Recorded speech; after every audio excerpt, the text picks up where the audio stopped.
अगर आप मैथ के प्रैक्टिस सेट को देखने आए हैं तो बिल्कुल सही जगह आए हैं। बस पूरी क्लास को आप शिद्दत से देखिए। बहुत ही कम समय में अच्छा प्रैक्टिस सेट के साथ हम लोग अपना 20 क्वेश्चन करते हैं।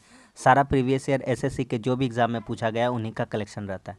तो hello friends, welcome back to our channel Mahavir study point. सुबह के इस मैथ के सेशन में आपका स्वागत है। आज हम लोगों का प्रैक्टिस सेट नंबर 142 होने वाला है और रोज़ की तरह हम लोग 20 क्वेश्चन प्रैक्टिस करने वाले हैं। तो चलिए आज का प्रैक्टिस सेट हम लोग शुरू करते हैं। देखिए पहला क्वेश्चन क्या कहता है। पहला क्वेश्चन कह रहा है 12, 16, 18, 20 और 25 से सबसे छोटी संख्या x को विभाजित करते हैं। इससे सबको किससे विभाजित कर रहे हैं? x को विभाजित करते हैं। तो सबसे पहले इन लोगों का एलसीएम निकाल लेते हैं। छोटी से छोटी का है तो क्या निकालना पड़ता है? एलसीएम। तो इन सब का एलसीएम लेते हैं। 12, 16, 18, 20, 25। अगर पूरा देखते हैं, इसको बारीकी से काटते हैं। 2 से करेंगे। 2 छक्के 12, 2 अठे 16, 2 नवा 18, 2 दसे 20 और 25। फिर इसको करते हैं 2 से। 2 तिया 6, 2 चौके 8, यहाँ 9 हो जाएगा। 2 पचे 10 और 25। 3 से जाएगा, 3 एकम 3, 3 तिया 9। अब किससे जाएगा? अब 5 से चला जाएगा। तो 5 एकम 5, 5 पचे 25 हो जाएगा। बस इतने दूर हमारा एलसीएम आ जाएगा। तो एलसीएम यहाँ से कितना हो सकता है? तो देखिए एलसीएम कितना होगा। एलसीएम 5 तिया 15, 15 चौके 60, उसको 6 मानिए। 6 पचे 30 हो गया। 3 तिया 9, 9 दूनी 18, 18 दूनी 36, यानी कि आपका हो गया 3600। एलसीएम कितना आ गया आपका? 3600। अब एक बात देखिए ध्यान से, आगे बढ़ते हैं, ठीक है। कह रहा है प्रत्येक स्थिति में 4 शेष प्राप्त होता है, लेकिन शेष कितना बचना चाहिए? 4 बचना चाहिए। और x संख्या 7 से विभाज्य होना चाहिए। अच्छा एक बात बताइए भैया हमको, 7 से क्या 3600 विभाज्य है? तो कहिएगा 3600 तो विभाज्य नहीं है 7 से। एक बात मेरा बात ध्यान से समझिए, 3600 7 से विभाज्य नहीं है, भागा नहीं खाता है पूरा पूरी, 7 से विभाज्य नहीं है। लेकिन इसका मल्टीपल हम लोग खोजते हैं 3600 का, जो 7 से विभाज्य हो, लेकिन 4 शेष बचता हो। उसमें कितना बचता हो? 4। तो ये तो 3600 नहीं विभाज्य है, ये काट देते हैं, ये नहीं विभाज्य है। तो कौन सा होगा विभाज्य? इसी का मल्टीपल वाला होगा, तो 3600। एक काम करते हैं, 3600 से आगे बढ़ते हैं, कितना हो जाएगा? 7200। ये भी नहीं है, ठीक है। 36 दिए 108, 00, ये भी नहीं है। 14400, ये भी नहीं है। अब आते हैं 36 का पहाड़ा अगर 5 बार पढ़ते हैं, तो 36 का पहाड़ा अगर 5 बार पढ़ते हैं तो 3600 इंटू 5, और शेष कितना बच रहा था सब में? 4। अब इसको डिवाइड कीजिए, बोलिए बिल्कुल भागा हो जाएगा। हो जाएगा कि नहीं हो जाएगा? तो यहाँ आपका कितना हो जाता है? 180 04। अगर जोड़िए और ये चेक कर लीजिए 7 से डिविजिबल है। 7 से डिविजिबल है, ठीक। ये 7 से क्या है? डिविजिबल है। हमको कहता है हजार x के हजारवें स्थान पर कौन सा अंक होगा? तो देखिए इकाई, दहाई, सैकड़ा, हजार। हजारवें स्थान पर आपको कौन दिख गया? 8। तो ऑप्शन नंबर कौन सा सही हो जाएगा? 2। समझ में आ गया मेरा बात? आपको इसी तरह चेक करना होगा। 3600 जो आया है, अगर वो विभाज्य नहीं हो रहा 7 से, लेकिन उसका मल्टीपल जरूर विभाज्य होगा, लेकिन सब में 4 शेषफल बचना चाहिए। तो 1804 अगर लिखा रहेगा, उसको भागा करेंगे तो यह संख्या जो है 7 से विभाज्य हो जाएगी। मेरी बात समझ में आ गया कि नहीं? आगे अगला क्वेश्चन पे चलते हैं। अगला क्वेश्चन कहता है 8 सेंटीमीटर त्रिज्या वाले एक वृत्त के अंतर्गत बने वर्ग का क्षेत्रफल कितना होता है? देखिएगा ध्यान से मेरी बात। एक बनाते हैं रफली, ठीक है, एक वृत्त बनाते हैं। ये हमने एक वृत्त बना लिया, रफली इसी तरह से ड्रॉ कर लिए। कहता है, या रफली नहीं, अच्छा से ड्रॉ करके दिखाते हैं आपको, रुकिए देखिए।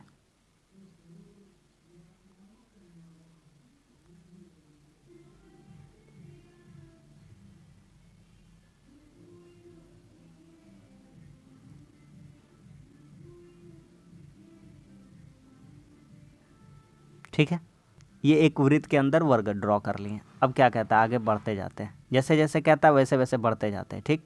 आराम से पूरा क्लास को देखिए, तब आपको पूरा समझ में आएगा। इसका नामकरण कर देते हैं। देखिए इसका नाम लिख देते हैं A B C D। क्या कहता है?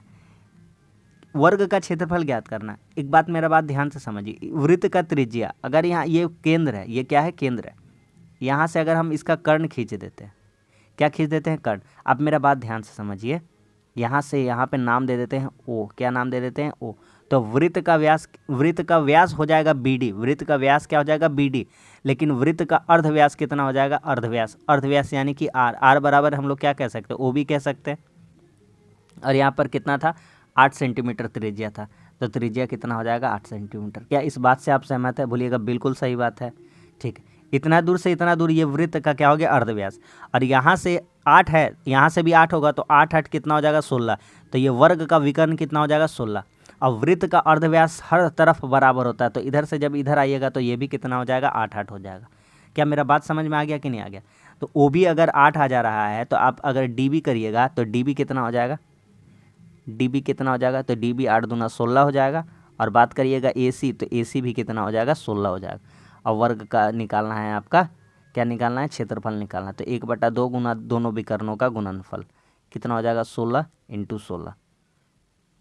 ठीक है, बस यहाँ से काट दीजिए, आपका आंसर आ गया है 2 8 16, 16 8 128। क्या समझ में आ गया कि नहीं आ गया। बहुत ही अच्छा क्वेश्चन था और उम्मीद करते हैं कि आपको समझ में आ गया होगा। ऑप्शन नंबर 3 हो जाएगा। ठीक है, अगला सवाल पे चलते हैं। देखिए अगला सवाल कहता है कि x + y + z = 0 है, तो x² / yz। देखिए यहाँ पर इक्वेशन एक ही दिया गया, तो कोई भी वेरिएबल का हम वैल्यू सोच नहीं सकते क्योंकि एक ही दिया गया है। अच्छा आगे बढ़ते हैं बात को, आप ध्यान से मेरा बात समझिए। एक इक्वेशन दिया गया तो यहाँ से कुछ भी, अगर मेरा बात समझिए, x बराबर आप रखिए 1, y बराबर भी रखिए 1 और z बराबर रखिए 2। आप ऐसा कुछ भी मान रखिए, आप बोलिएगा नहीं हम ऐसा नहीं रखेंगे, x का मान 2 रखेंगे, y का मान 2 रखेंगे, 4 हो जाएगा, z का मान -4 रख लीजिए, कोई प्रॉब्लम नहीं है। आना उतना ही है जितना हम अभी लेके आएंगे 1 से। आप कहिएगा x का मान 3 रखेंगे, y का मान 3 रखेंगे और z का मान -6 रखेंगे, रख लीजिए, कोई प्रॉब्लम नहीं है। आना वही है जो हम अभी 1 रख के आंसर लाएंगे। ठीक है, आप ट्राई कर लीजिए।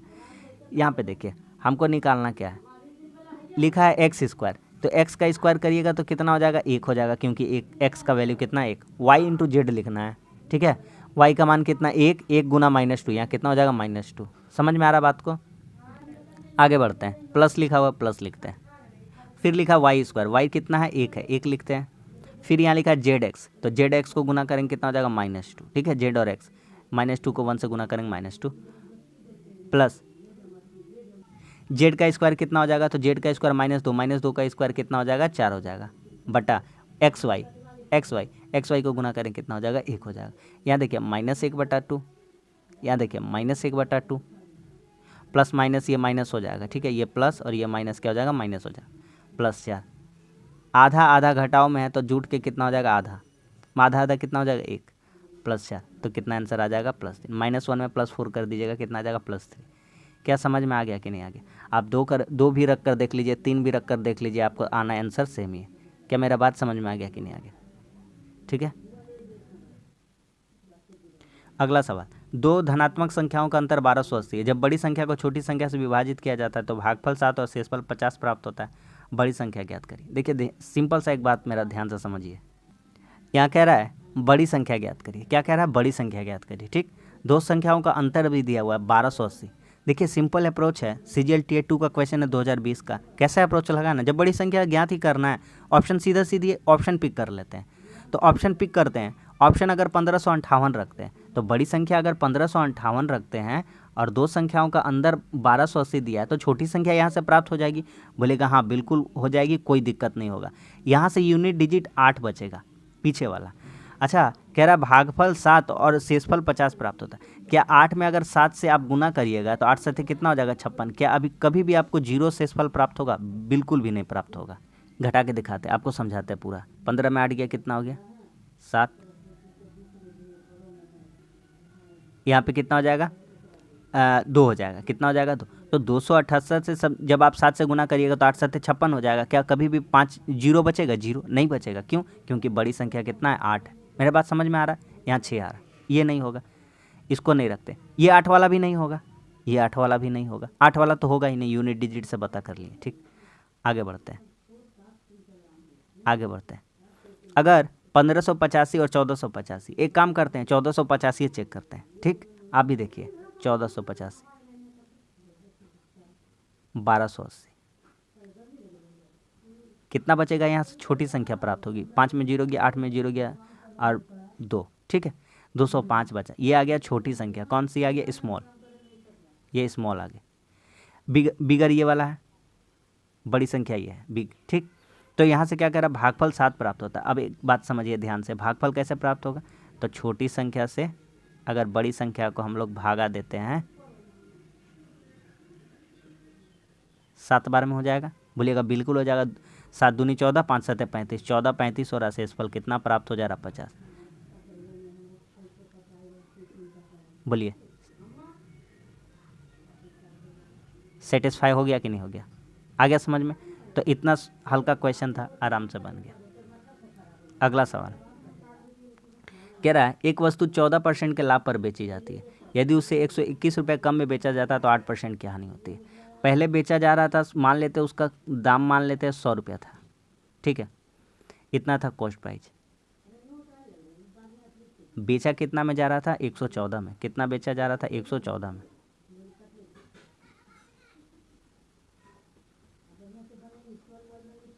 ये कॉस्ट प्राइस था। इसको बेचा जा रहा था 114 रुपया में। अब कह रहा है इसको 114 में नहीं बेच के 8% हानि उठाना पड़ रहा है, यानी 92 रुपीज़ में ही बेच दे रहा है, ठीक है। तो 121 रुपया कम मिल रहा है। भैया 100 का वस्तु 114 में बेच रहा था, लाभ 14%, तो सीधा सीधी 14 हो जाएगा, यानी पहले 114 में बेच रहा था, अब 8% हानि उठा रहा है, यानी 100 का माल सिर्फ और सिर्फ 92 में बेच रहा है। यहाँ से आपको अंतर कितना का दिख रहा है? तो 92 2 22 का अंतर दिख रहा है। कितना का अंतर दिख रहा है? 22 का। क्योंकि यहाँ पे 22 का अंतर है और यहाँ पर हमारा कितना का अंतर है? 121 का। यहाँ पे अब तो हम 100 का वैल्यू निकाल लेते सीधा सीधी। 100 का क्यों निकालेंगे मैं भी आपको बताते हैं। तो देखिए 121 बटा 22 इंटू 100, 11 दूनी 11 गुना 11, इसको काटेंगे 5, 550 रुपये। कितना आ जा रहा? 550। आगे बढ़े, ठीक। अब कह रहा है यदि वही वस्तु 536 रुपये 25 पैसा में बेचा जाएगा। पहले बेचा जा रहा था 550 में, अब बेचा जा रहा है 536.25 में। कितना बचेगा यहाँ से? 1375। कितना हो जाएगा? 1375। तो 1375, ठीक है।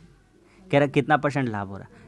अच्छा, क्रय मूल्य कितना है? 100 का वैल्यू। 100 का वैल्यू कितना है? 550। कितना है? 550। इसी पे कैलकुलेशन करना है इंटू 100। क्या मेरा बात समझ में आ गया कि नहीं आ गया? 75, इसके लिए भी 100 लगा देते हैं। पॉइंट था उसको हटा दिए, ठीक है। काट लीजिए अब। 100 क्या हो जाएगा? कट जाएगा। अब इसको काटिए, तो काट लेंगे तो 2.5 आ जाएगा। कितना आ जाएगा? 2.5, 2.5। 5 दूनी 10, 2.5 आ जाएगा। समझ में आ गया? तो लाभ हो रहा, प्रॉफिट हो रहा। क्या हो रहा? प्रॉफिट। समझ में आ गया कि नहीं आ गया? अगला सवाल कह रहा है 1500 रुपये की राशि है, x माह के लिए साधारण ब्याज निवेशित किया जाता है। यदि ब्याज की दर इतना हो तो मिश्र धन इतना है। अच्छा, ब्याज कितना मिलेगा यहाँ से? देखिए तो मूलधन आपका कितना है? तो बोलिए भैया मूलधन 1500 रुपया है। मूलधन कितना है? 1500। मिश्र धन कितना है? 1590। तो ब्याज कितना बन रहा है? तो 1590 माइनस 1500। इस तरह से लिखने का आदत को कम करते हैं हम लोग। हम तो इतना लिख दे रहे फिर भी समझाना होता है, नहीं तो इतना भी लिखना नहीं पड़ेगा। आप भी लिखने का आदत को कम कीजिए, यकीन मानिए मैथ बहुत जल्दी जल्दी बनने लगेगा। ब्याज आ गया 90 रुपया, बस सवाल ख़त्म हो गया। तो ब्याज का फार्मूला अगर बिठाते हैं, क्या बिठाते हैं? मूलधन गुना समय। समय कितना है? x माह है, हम साल में बनाते हैं, बटा 12 कर लेते हैं। महीना को साल बनाने के लिए 12 से भागा, ठीक है। जैसे कहेंगे 24 महीना बराबर कितना साल, तो 12 से भागा कर देंगे तो कहेंगे 2 साल, तो ठीक है। इंटू x बटा 8 करेंगे। मूलधन गुना समय गुना दर बटा 100 बराबर कितना? 90। फिर से समझाएंगे ये वाला लाइन। मूलधन गुना समय गुना दर बटा 100, बटा बटा में 2 जीरो से 2 जीरो कट गया। 15 छक्के 90। एक्स स्क्वायर का वैल्यू कितना आ जाएगा? 12 × 96 इंटू 6 कितना हो जा रहा है आपका? 12 × 96, 6 छक्के 36, 96 इंटू 6, ठीक है। x का वैल्यू कितना हो जाएगा, तो 96 किसका होता है, 16 का, 6×36, ये कितना हो जाएगा 6। 96 किसी का नहीं होता, उसको तोड़ देते हैं, 16 किसका होता है 4 का, और यहाँ 6, 4 6 कितना हो जाएगा 24। आ गया बात समझ में। जरूरी नहीं है सबको गुना करना, छोटा छोटा तोड़ लीजिए, आपको पता चल जाएगा। ऑप्शन नंबर 4 हो जाएगा 24। समझ में आ रहा है।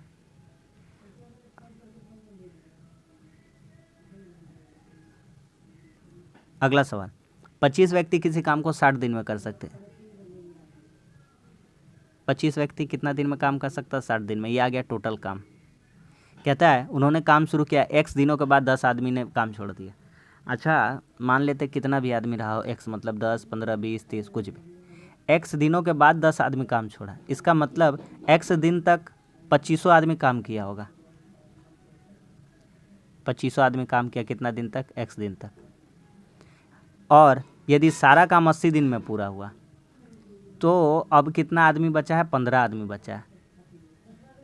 80 माइनस x, मान लेते हैं 10 दिन काम कर लिया था, तो अब कितना दिन बचा होगा, 70 दिन काम करने को बचा होगा, और कौन करेगा, 15 आदमी करेगा। फिर से समझाते हैं। x का वैल्यू मान लीजिए, सिंपल अगर नहीं समझ में आ रहा, मान लीजिए 10 आदमी पहले काम किया, तो 10 दिन तक काम किया, 10 दिन तक काम किया, तो 25 आदमी 10 दिन तक काम किया। मान लीजिए x का वैल्यू अभी थोड़ा देर के लिए 10 समझे अगर, तो 10 आदमी काम छोड़ दिया, आदमी कितना बचा, 15, तो 15 आदमी ही करेगा, और कितना दिन तक काम करेगा, तो 80 दिन में टोटल काम खत्म हो रहा है, यानी 10 दिन पहले कर दिया, अब 70 दिन बचे, तो 80 में 10 घटा देगा। अब करते गुना।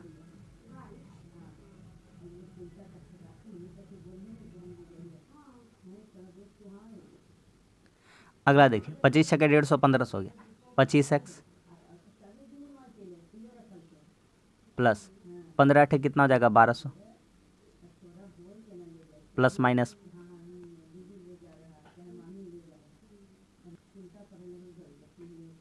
15x, ठीक। ये इधर आ जाएगा, ये घट जाएगा, कितना हो जाएगा आपका 10x। इधर कितना हो जाएगा, 1200 में 1500 घट जाएगा 300।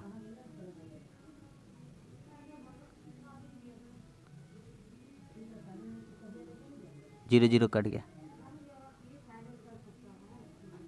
x बराबर 30।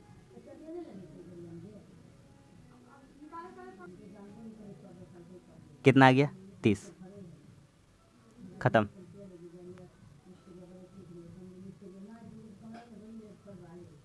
तीस आंसर गलत दिया, किसी का भी सही कर लेते, ऑप्शन नंबर 4 सही आंसर कितना हो जाएगा, 30।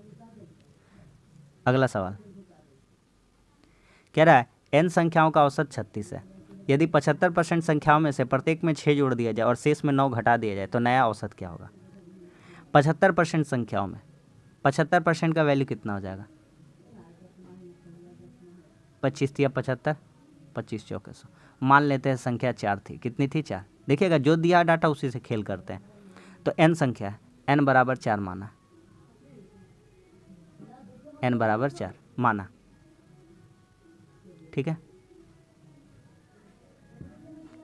जब रेशियो अनुपात में आइए गया वैल्यू, तो 4 मान लीजिए, 8 मान लीजिए, लेकिन 3 को 6 मानना पड़ेगा अगर डबल कीजिएगा। तो 4 को 12 मानिएगा तो 3 को भी 3 गुना करना होगा, 3 3 9। मेरा बात समझ में आ रहा है।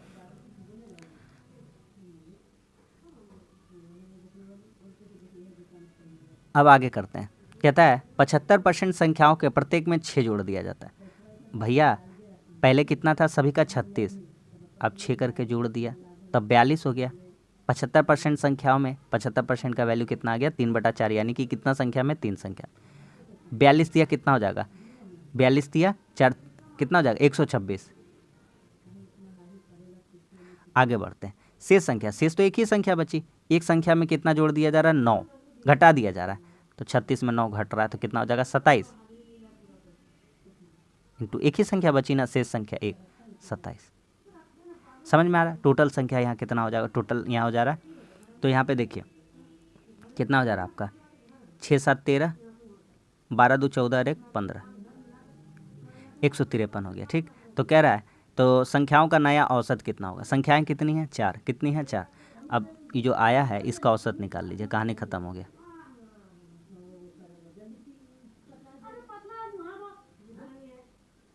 4 तिया 12, ठीक है, 4 8 32,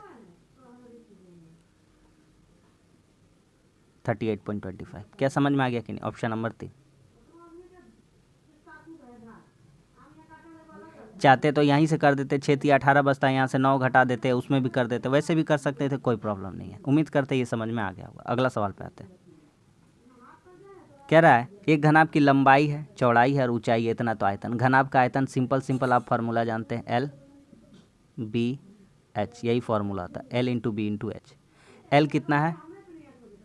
7.5, बी कितना है? 22, एच कितना है? 13। आधा कर देते हैं, इसको नहीं भी करते तो चलता है। 5 दूनी 10, 15, 2 से काट देंगे 11, 165 इंटू 13, 165 इंटू 13। बोलिए कौन सा होगा? 13 5 65, यूनिट डिजिट 5 होना चाहिए, ये नहीं होगा, पीछे 4 है। 6, 13 6 78 और 6 84, 13 कम 13 8 21, 21 45, ऑप्शन नंबर 1।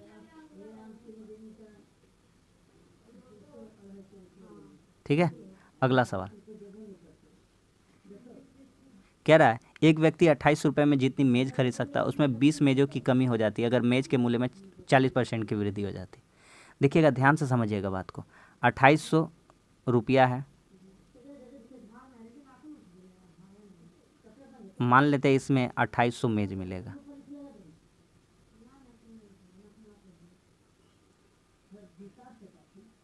ठीक है, अच्छा, कह रहा है उसमें 20 मेज़ों की कमी हो जाती है यदि मूल्य में कितना का वृद्धि हो जाता? 40% का। ध्यान से समझिएगा बात को मेरा।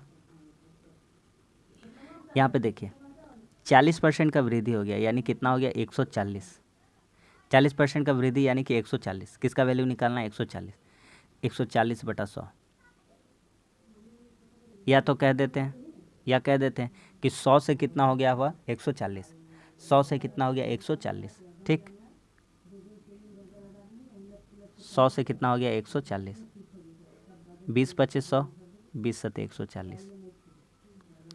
ये मूल्य है। क्या है? मूल्य। आप एक बात जानते हैं, मूल्य और मेज में कैसा संबंध होता है? मूल्य और मात्रा में कैसा संबंध होता है? तो बोलिएगा उल्टा संबंध होता है। कैसा संबंध होता है? उल्टा। अगर 5 मूल्य है, अगर 7, 5 मूल्य से 7, देखिए पहले 5 रुपया में 7 मेज मिलता था, ठीक, लेकिन अब अगर दाम 7 रुपया कर दिया जाए तो क्या अब 7 मेज मिलेगा? नहीं मिलेगा। अब कितना मेज मिलेगा? 5 मेज मिलेगा। मेरा बात समझ में आ रहा है? कोई वस्तु को पहले आप 5 रुपया में खरीदते थे, मान लीजिए वो आपको 7 गो वस्तु देता था, लेकिन अब वस्तु का दाम 7 रुपया हो गया, तो क्या वो आपको 7 वस्तु देगा? नहीं, 5 वस्तु देगा या कम ही देगा। समझ में आ रहा है मेरा बात? ठीक है, तो इन दोनों में कैसा संबंध हो गया? उल्टा।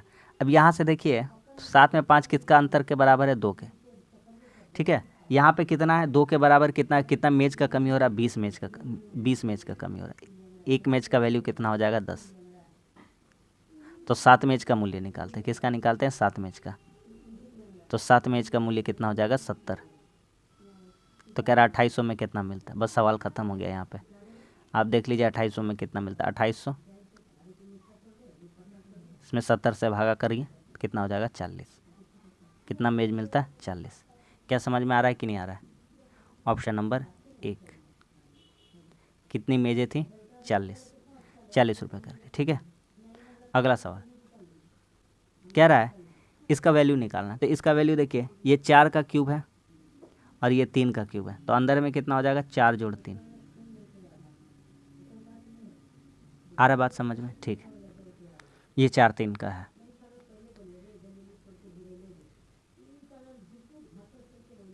इसका क्यूब है, यहाँ 7 गुना में है, और इसका बाहर में है 1/4। अब देखिएगा ध्यान से, अंदर में कितना जाएगा? 7 इंटू ये 4 3 7 जोड़ेंगे, 7 का पावर 3। ध्यान से करिएगा, नहीं तो आंसर गलत भी आ सकता है। यहाँ 7 का पावर कुछ नहीं, 1 मान लेंगे। 7 का पावर 3 और 1 कितना हो जाएगा? 4 हो जाएगा। जब पावर सेम रहता है तो जोड़ देते हैं। सॉरी बेस बेस सेम है और पावर पावर को क्या करेंगे तब जोड़ देंगे, ठीक। इंटू 1/4, 4 क्या हो जाएगा, कट जाएगा, 7 हो गया। कितना हो गया, 7। समझ में आ गया कि नहीं? ऑप्शन नंबर 1 खत्म। आ रहा समझ में? अगला सवाल कह रहा है एक त्रिभुज का प्रत्येक कोण दूसरे के योग से कम हो, त्रिभुज किस प्रकार का होगा? आप ध्यान से मेरा बात को समझिए, कब ई केस्टो कब बनेगा, जो बात कर रहा है ये कब बनेगा ये केस्टो।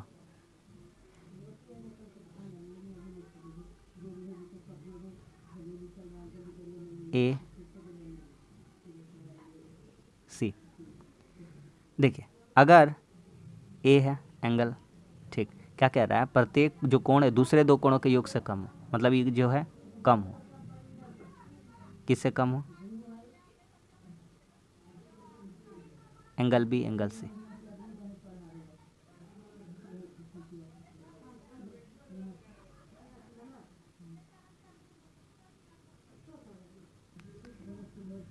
एंगल सी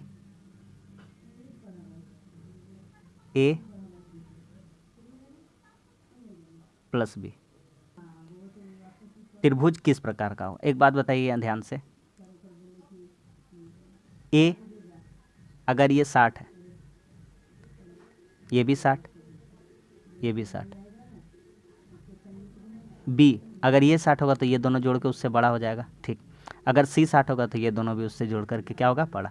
तो ये समबाहु त्रिभुज है। तो यह कैसा त्रिभुज है, न्यून कोण, क्योंकि इसका मान 90 डिग्री से कम है।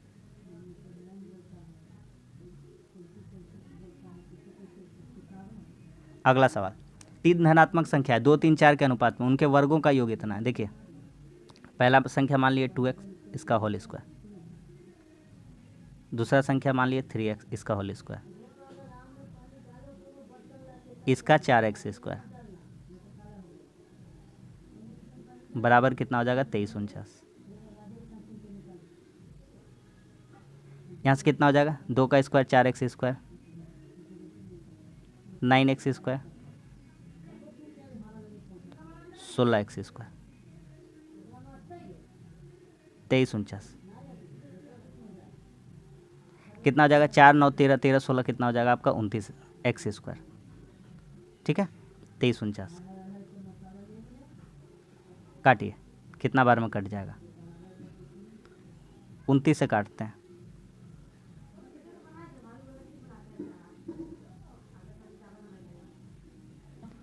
29 8 29 से कम 29, यूनिट डिजिट लगा देते हैं, ठीक। तो एक्स स्क्वायर का वैल्यू 81 हो जा रहा है, तो एक्स का वैल्यू कितना हो जाएगा, 9। हमसे क्या कह रहा था, हमसे कह रहा है पहला दो संख्याओं का औसत, तो पहला कितना हो जाएगा, 2 × 9 प्लस 3 × 9,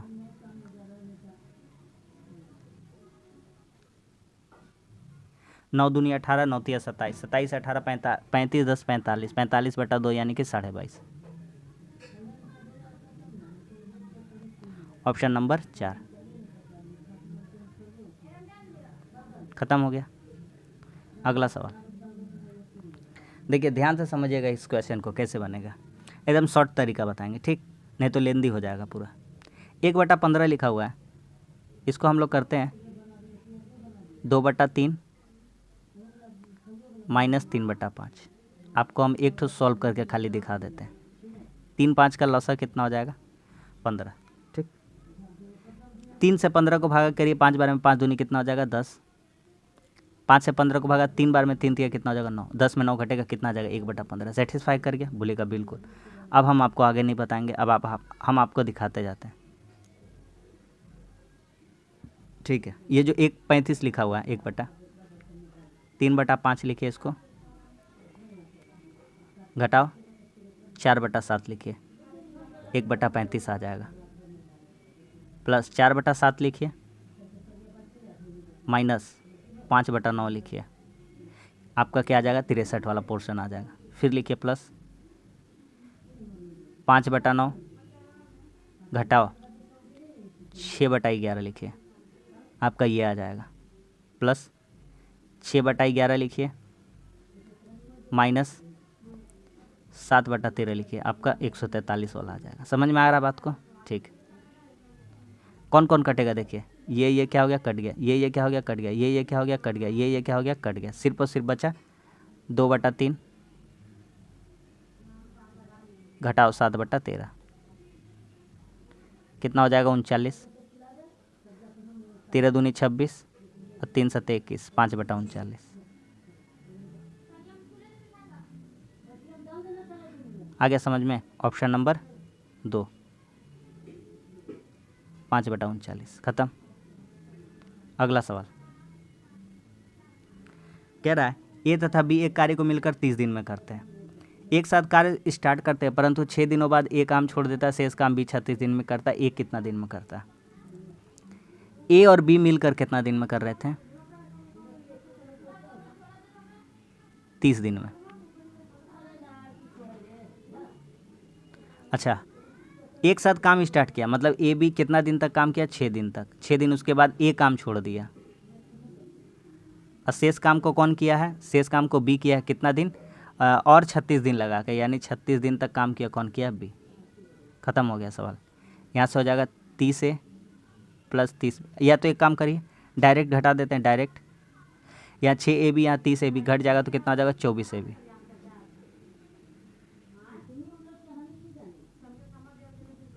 छः इधर आके घट गया, ठीक है, तो 30 में 6 घट गया, 24 ए बी, पूरा पूरी घटा दिए, 36 बी।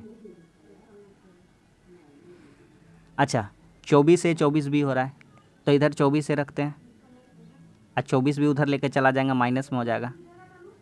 36 बी में 24 बी इधर आके क्या हो जाएगा? माइनस। 12 बच जाएगा, तो A/B का रेशियो कितना हो जाएगा?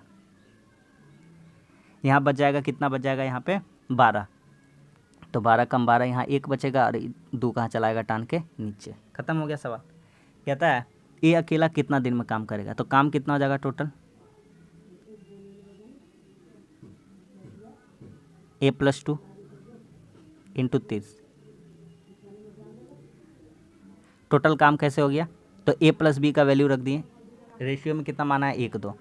30 दिन में ए का रेशियो कितना? 1, 90। Option number 2।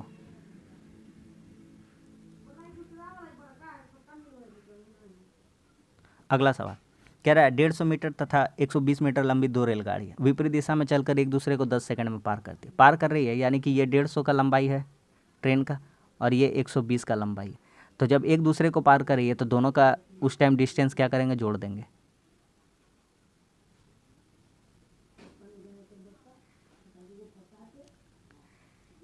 कह रहा है एक दूसरे को 10 सेकंड में पार करती है, दूसरी की गति इतनी है तो पहला का गति, तो दोनों का रिलेटिव स्पीड क्या हो जाएगा? जब एक दूसरे की ओर आ रहा है, एक रेलगाड़ी भी उसी दिशा में जा रही है और दूसरा रेलगाड़ी भी उसी का दिशा में आ रहा है, दोनों को पार करने वाला है, तो उस केस में क्या हो जाएगा? रिलेटिव स्पीड जुड़ जाएगा। तो 43.2 मान लेते हैं, दूसरा का कितना है? x है, और ये बड़का है,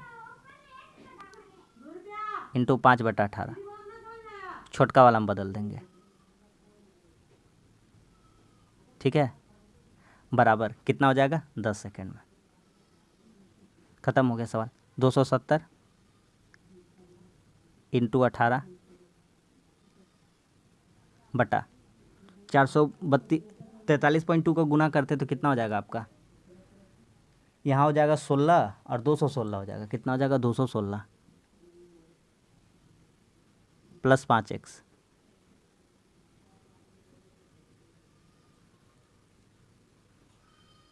कितना हो जाएगा? 10। अब काटा कुटी कर देते हैं, जो कटता है।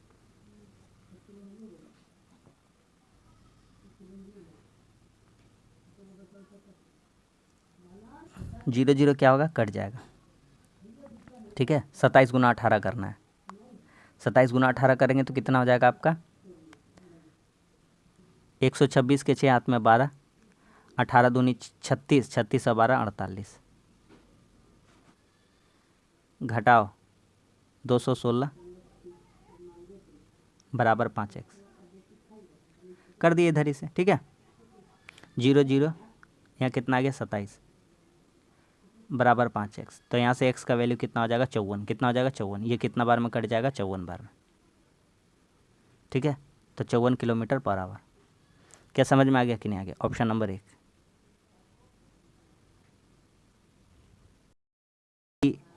एक दुकानदार को एक वस्तु के अंकित मूल्य पर 10% की छूट देने के बाद 17% का लाभ होता है। मान लीजिए अंकित मूल्य वो रखा था MRP, मान लीजिए 100 रुपया रखा था, छूट दिया कितना का, 10% का।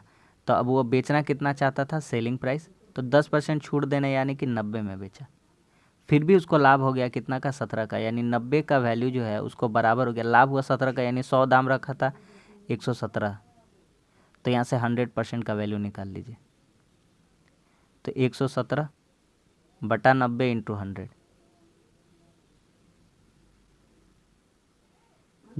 0 क्या हो गया, कट गया, 130। कितना हो गया आपका, 130। लाभ का प्रतिशत बताइए, 100 रुपया दाम लिखा था, 130 बन गया, तो लाभ कितना हुआ, 30% का। Option number 1। टाइम ही नहीं लगना इसमें। समझ में आ रहा है कि नहीं आ रहा है? अगला सवाल 2, इसका DI का है। अच्छा क्वेश्चन है सारा। कह रहा कंपनी एक्स का 2007 में आयात 40% बढ़ गया है, तो अनुपात निर्यात और बढ़े हुए आयात का अनुपात कितना होगा?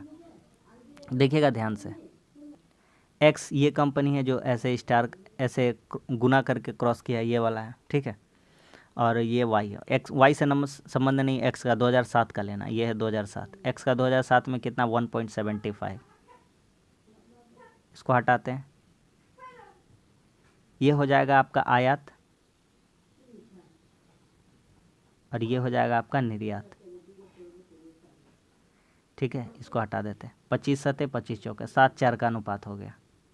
कितना हो गया, 7:4। आयात 7 है, निर्यात कितना है, 4। क्या कहता है, कहता है आयात 40% बढ़ जाता है। क्या बढ़ जाता है, आयात बढ़ जाता है 40%। ये 7 है, कितना हो गया, 4 का 140% हो गया। 40% बढ़ गया यानी कि 140 हो गया परसेंट, यानी कि ऊपर कितना चला जाएगा, 100।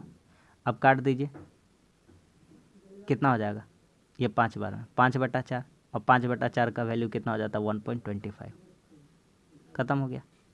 Option number 1। समझ में आ गया कि नहीं? आखिरी क्वेश्चन कहता है 2005 में एक्स का निर्यात वाई के उसी वर्ष के निर्यात का 2 गुना था। एक्स का निर्यात पहले देखते हैं कितना है, ठीक है, आराम आराम से बनाते हैं। जो एक्स का निर्यात है, तो एक्स का निर्यात कितना था, 1.75।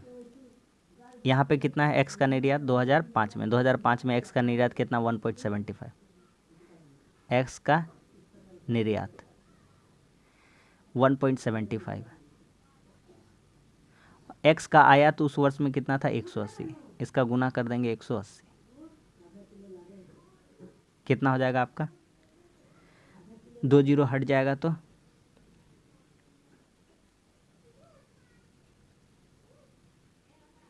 25 सते